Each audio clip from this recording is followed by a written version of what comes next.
15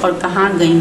وہ حیرت زدہ خوف میں ڈوبی گھر واپس آئی۔ اس وقت وہ اتنی حواس باختہ تھی کہ بیرونی دروازہ لاک کرنے کا ہوش بھی نہ رہا تھا۔ اندر داخل ہوتے ہی اس کے قدم جیسے زمین نے جکڑ لیے۔ اسے یوں لگا کہ وہ پتھر کی ہو گئی ہے۔ لاؤنج میں صوفے پر خالہ نسرین براجمان تھی۔ وہ حیران تھی۔ اول تو خالہ نے کبھی اتنی جرأت ہی نہ کی تھی کہ صوفے پر اتنے تم تراک سے براجمان ہو۔ دوسرا سوال یہ اٹھتا تھا کہ خالہ اندر کیسے ہیں، جبکہ وہ بیرونی دروازہ لاک کر کے فرحت باجی کے گھر گئی تھی۔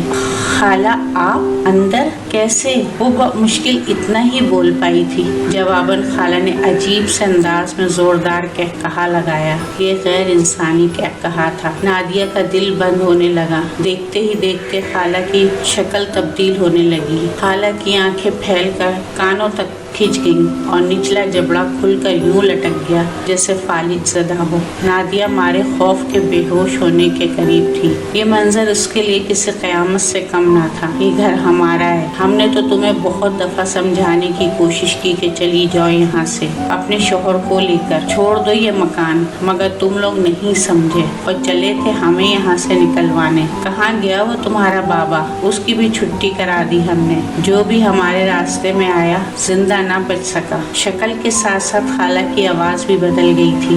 نادیہ آنکھیں پھاڑے دیکھ اور سن رہی تھی۔ اسے یہ سب کسی ڈراؤنے خواب کی مانند لگ رہا تھا۔ اچانک گھر کے پچھلے صحن سے شور کی آواز سنائی دینے لگی اور پھر یکایک بہت سی خوفناک شکلوں والی عورتیں اور عجیب و غریب حیت والے بچے دھڑا دھڑ لاؤنج میں داخل ہونے لگے اور دیکھتے ہی دیکھتے پورا لاؤنج اس غیر انسانی مخلوق سے بھر گیا۔ پچھلے صحن سے مسلسل عجیب و غریب آوازیں آ رہی تھی، جیسے وہاں ابھی بھی بہت سے لوگ موجود ہوں۔ وہ وہاں سے بھاگ جانا چاہتی تھی مگر ٹانگوں میں جیسے جان ہی نہ رہا۔ وہ وہاں سے بھاگ جانا چاہتی تھی مگر ٹانگوں میں جیسے جان ہی نہ رہی تھی۔ پک چہرہ لیے وہ بامشکل دیوار کا سہارا لے کر خود کو گرنے سے بچا پائی تھی۔ وہ عورت جس نے خالہ نسرین کے نام سے انسانی روپ دھار رکھا تھا، اچانک نادیہ کے بے حد قریب آ گئی۔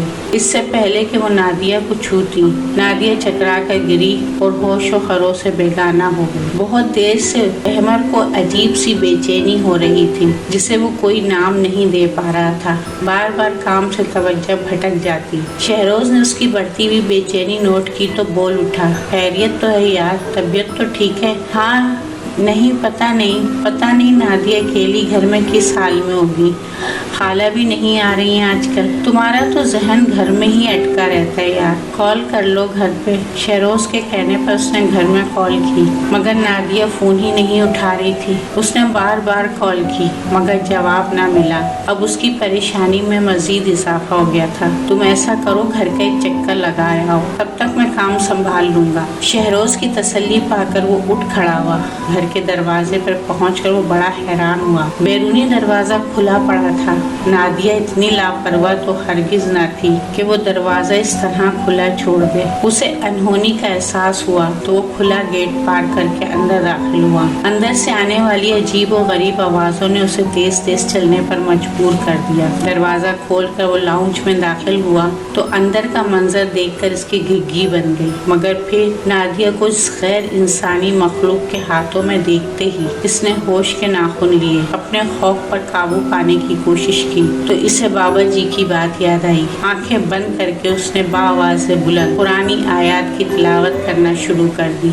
جو آیات اسے زبانی یاد تھی وہ پڑھتا رہا۔ جب اسے کمرے میں خاموشی اور تنہائی کا احساس ہوا تو اس نے جھٹ سے آنکھیں کھول دی۔ نادیہ ایک کونے میں بے ہوش پڑی تھی۔ وہ برق رفتاری سے اس کی طرف بڑھا، اسے اٹھا کر باہر گاڑی تک لایا۔ گاڑی میں ڈال کر اس نے گاڑی فل اسپیڈ سے اسپتال کی طرف بڑھا دی۔ ڈاکٹروں کی انتھک کوششوں سے نادیہ کو بچا لیا گیا تھا۔ ڈاکٹرز کا کہنا تھا کہ نادیہ کو گلا دبا کر مارنے کی کوشش کی گئی ہے۔ اگر اسے اسپتال لانے میں کچھ دیر ہو جاتی تو اسے بچانا ممکن نہ تھا۔ یہ عقدہ بھی کھل چکا تھا کہ بابا جی نے گھر کے افراد پر نظر رکھنے کو کیوں کہا تھا۔ اس سارے واقعے کو احمد نے میڈیا اور پریس سے کیسے بچایا، یہ ایک الگ کہانی ہے۔ آج اس واقعے کو کئی برس بیت چکے ہیں۔ نادیہ کی صحت یاب ہونے کے بعد ان دونوں نے غلطی سے بھی اس آسیب زدہ مکان میں قدم نہیں رکھا اور دوسرا مکان کرائے پر رہ کر رہنے لگے، مگر اتنے سال گزر جانے کے بعد آج بھی اندرون لوہاری گیٹ لاہور کے ایک محلے میں آج بھی وہ پراسرار مکان